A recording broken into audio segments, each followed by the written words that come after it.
Utanapishtim. Utanapishtim was gazing off into the distance. Puzzling to himself, he said, wondering to himself, why are the stone things of the boat smashed to pieces? And why is someone not its master sailing on it? The one who's coming is not a man of mine, but who could reach this shore? I keep looking, but nothing occurs to me. I keep looking, but nothing occurs to me.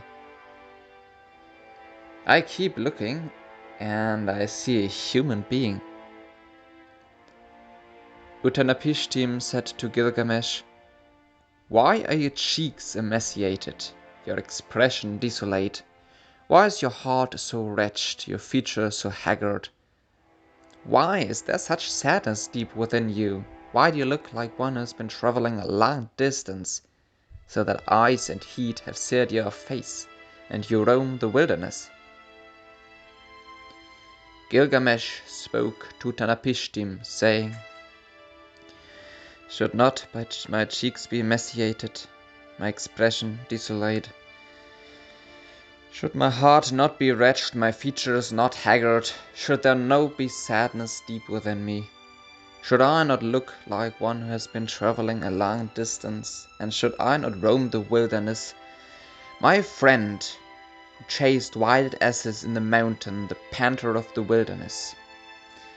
Enkidu, my friend, who chased wild asses in the mountain, and panther of the wilderness. We joined together and went up into the mountains. We grappled with and killed the bull of heaven. We destroyed Humbaba, who dwelt in the cedar forest. We slew lions in the mountain passes. My friend, whom I love deeply, who went through every hardship with me. Enkidu, my friend, whom I love deeply, who went through every hardship with me. The fate of mankind has overtaken him. 6 days and 7 nights I mourned over him, and would not allow him to be buried until a maggot fell out of his face. I was terrified by his appearance. I began to fear death, and so roamed the wilderness. The issue of my friend oppresses me, so I have been roaming long trails through the wilderness. The issue of Enkidu, my friend, oppresses me, so I have been roaming long roads through the wilderness. How can I stay silent? How can I be still? My friend whom I loved has turned to clay. Enkidu, my friend, whom I love, has turned to clay. Am I not like him? Will I lie down never to get up again?" Gilgamesh spoke to Utanapishtim, saying, "That is why I must go on to see Utanapishtim, whom they call the faraway. I went cycling through all the mountains. I traversed treacherous mountains and crossed all the seas. That is why sweet sleep has not mellowed my face. Through sleepless striving I am strained. My muscles are filled with pain. I had not yet reached the tavern keeper's area before clothing gave out. I killed bear, hyena, lion, panther, tiger, stag, red stag, and beasts of the wilderness. I ate their meat and wrapped their skins around me. The gate of grief must be bolted shut, sealed with pitch and bitumen." Utanapishtim spoke to Gilgamesh, saying, "Why, Gilgamesh, are you sulking in sadness? You who were created from the flesh of gods and mankind, who's made like your father and mother. Through toil you wear yourself out. You fill your body with grief. Your long lifetime you are bringing near to a premature end. Mankind who offshore is snapped off like a reed in a canebrake. No one can see death. No one can see the face of death. No one can hear the voice of death. Yet there is savage death that snaps off mankind. For how long do we build a household? For how long do we seal a document? For how long do brothers share their inheritance? For how long is there not to be jealousy in the land? For how long has the river risen and brought the overflowing waters, so that dragonflies drift down the river? The face that could gaze upon the face of the sun has never existed ever. How alike are the sleeping and the dead. The image of death cannot be depicted. Yes, you are a human being, a man.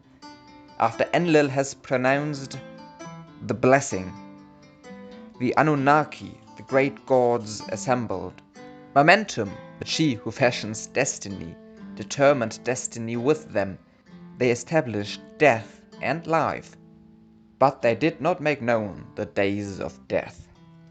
It is only now that Gilgamesh realizes that he has been talking to Utanapishtim all along. He seems to have been expecting an extraordinary being whose secret of immortality he could seize by force. Abashed and perplexed, Gilgamesh asks how it came about that Utanapishtim, only human, attained eternal life. The story of the flute. Gilgamesh spoke to Utanapishtim the faraway. I've been looking at you, but your appearance is not strange. You're like me. You yourself are not different. You are like me. My mind was resolved to fight with you, but instead my arm lies useless over you. Tell me, how is it that you stand in the assembly of the gods and have found life? Utanapishtim spoke to Gilgamesh, saying, I will reveal to you, Gilgamesh, a thing that is hidden. A secret of the gods I will tell you. Shurupak, a city that you surely know, situated on the banks of the Euphrates. The city was very old, and there were gods inside it. The hearts of the great gods moved them to inflict the flute. Their father, Anu, uttered the oath of secrecy. Valiant Enlil was their adviser. Ninutar was their chamberlain. And Nugi was their minister of canals. Ea, the clever prince, was under oath with them, so he repeated their talk to the reed house. Reed house, reed house, wall, wall, hear, O reed house, understand, O wall. A man of Shurupak, son of Urbatutu, tear down the house and build about. Abandon wealth and seek living beings. Spurn possessions and keep alive living beings.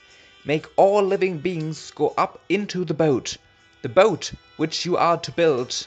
Its dimensions must measure equal to each other. Its length must correspond to its width. Roof it over like the Apsu. I understood and spoke to my lord Ea. My lord, thus it is the command which you have uttered. I will heed and will do it. But what shall I answer the city, the populace, and the elders? Ea spoke, commanding me his servant, You, well then, this is what you must say to them.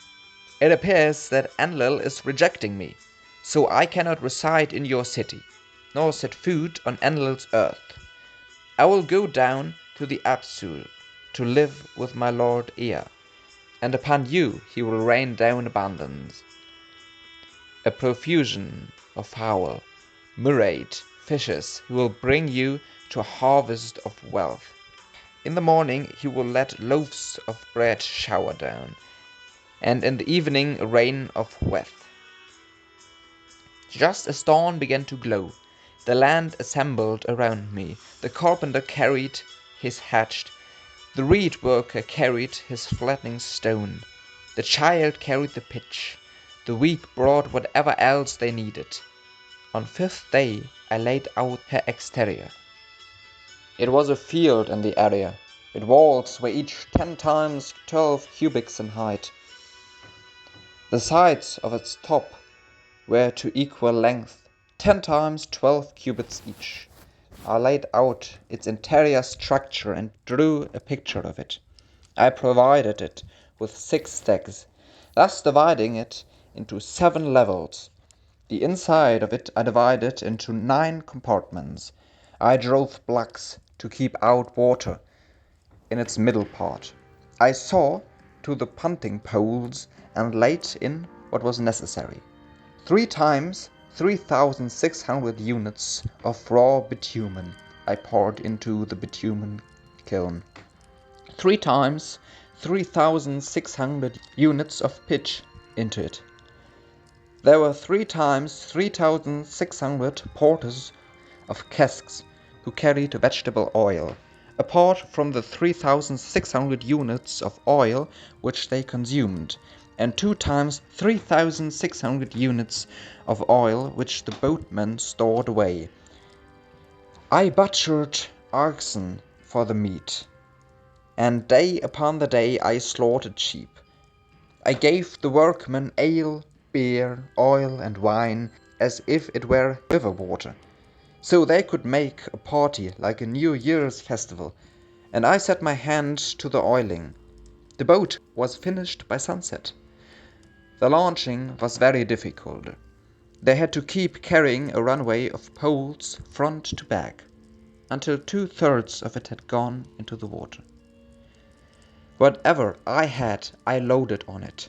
Whatever silver I had loaded on it. Whatever gold I had loaded on it. All the living beings that I had, I loaded on it. I had all my kith and kin go up into the boat.